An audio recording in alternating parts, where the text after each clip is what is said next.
जो supreme court की तरफ से वर्डिक्ट आया, जो बुलडोजर पॉलिसी यहाँ पर चलाई जा रही थी, तो उसके हवाले से क्या बताएंगे?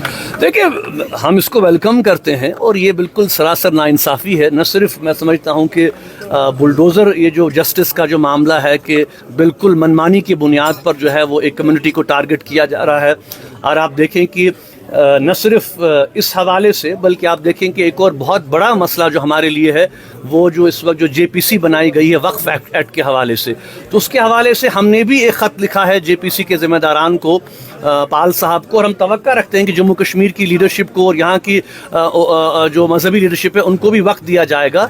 हम इंतज़ार कर रहे हैं कि वो हमें वक्त दें ताकि हम अपनी तहफ़्फ़ुज़ात जो उनके तक पहुँचा सकें, क्योंकि हमने बार बार ये कहा है कि ये एक नाकाबिल कबूल अमल है। जो पूरे मुसलमानों के लिए वक्फ जो है वो एक शरई मसला है।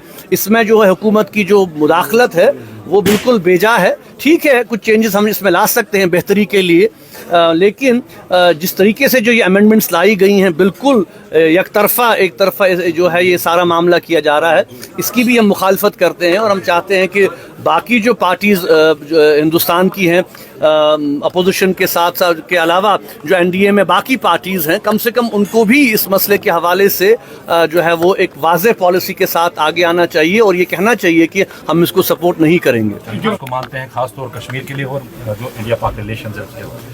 देखिए, हमारी तो हमेशा से ये कोशिश रही है, जामे मस्जिद के मेंबर और महराब हमेशा इस बात का दाई रहा है कि at the end of the day मसाइल जो हैं वो बातचीत से ही हल होंगे। तशद्दुद, जुल्म, बंदूक किसी मसले का हल नहीं है। और हम अपनी तरफ से बार बार ये कहने की कोशिश कर रहे हैं कि कश्मीर के मसले का जो सियासी पहलू है, उस पहलू को एड्रेस करने के लिए जब तक बातचीत के अमल को आगे नहीं बढ़ाया जाएगा, क्योंकि अभी आप देखें कि चले अब इलेक्शंस हो गए, कश्मीर में एक हुकूमत बनी, लेकिन ये भी हम सब जानते हैं कि इनके जो इख्तियारात हैं बहुत महदूद हैं। अभी भी यूनियन टेरिटरी का जो स्टैम्प है जम्मू कश्मीर पे वो लगा हुआ है। आप देखें कि ये जहाँ तक रोज़मर्रा के प्रॉब्लम्स हैं, बिजली, सड़क, पानी, जो कि इम्पॉर्टेंट इश्यूज़ हैं, और हमने हमेशा से ये कहा है कि इन इश्यूज़ को इग्नोर नहीं किया जा सकता। लोगों की ये प्रॉब्लम्स हैं और इनको एड्रेस करने के लिए गवर्नमेंट को की ये जिम्मेदारी बनती है कि जो उन्होंने कमिटमेंट्स आवाम के साथ की हैं उनको वो पूरा करें। लेकिन जहाँ तक कश्मीर के सियासी मसले का जो पहलू है, जो पहलू है, उसको हल करने के हवाले से जब तक नई दिल्ली की सरकार जो है वो अपनी सोच में तब्दीली नहीं रखेगी और ये नहीं समझेंगे कि जम्मू कश्मीर के लोग, जम्मू कश्मीर के आवाम जो है वो चाहते हैं कि अब नस्ल दर नस्ल जो है ये सिलसिला आगे चल रहा है। हम चाहते हैं कि इसका कोई अब इस मसले को हम हल की तरफ ले जाएं। हम अनसर्टिनिटी में नहीं रहना चाहते, हम कुछ तो खून नहीं चाहते, हम ब्लड शेड नहीं चाहते। अच्छी बात है कि पिछले 4-5 सालों से आप देख रहे हैं कि सीज़ फायर लाइन पे जो है वो गोलाबारी नहीं हो रही है, दोनों तरफ से लोग जो है कम से कम थोड़ी राहत महसूस कर रहे हैं। तो हम चाहते हैं कि दोनों मुल्क इस इनिशिएटिव को थोड़ा और आगे बढ़ाएं, ट्रेड शुरू हो। कश्मीर के हवाले से जो आपने देखा कि जो बस सर्विस थी वो बंद हो गई, जो ट्रेड था वो बंद हो गया।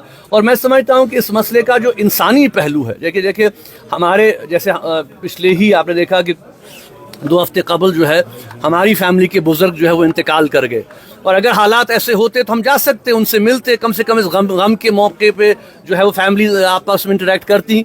लेकिन आप देख रहे हैं कि सिलसिला फिर से बंद हो गया है। ट्रेड का सिलसिला है 2 तरफ के कश्मीर का, उससे बहुत काम आगे बढ़ा, बहुत सी फैमिलीज़ को उससे फ़ायदा मिल रहा था, एक कनेक्टिविटी बढ़ गई थी। तो मैं समझता हूँ कि इस किस्म के इनिशिएटिव्स को रिविज़िट करने की ज़रूरत है। अब जाहिर सी बात है कि ये सारे इनिशिएटिव्स यहाँ की हुकूमत के हाथ में नहीं है, ये जो मरकज़ की हुकूमत है उनके हाथ में है। और मैं समझता हूँ कि अगर वो कोई पॉजिटिव इंडिकेशन देंगे, जम्मू कश्मीर की क़यादत तो हमेशा उसको आगे बढ़ाएगी। और मुझे पूरा यकीन है कि पाकिस्तान की भी जो क़यादत है वो भी आज इस बात को समझते हैं कि मामलात को जो है वो डायलॉग और गुफ्तगू से ही हल करने की ज़रूरत है।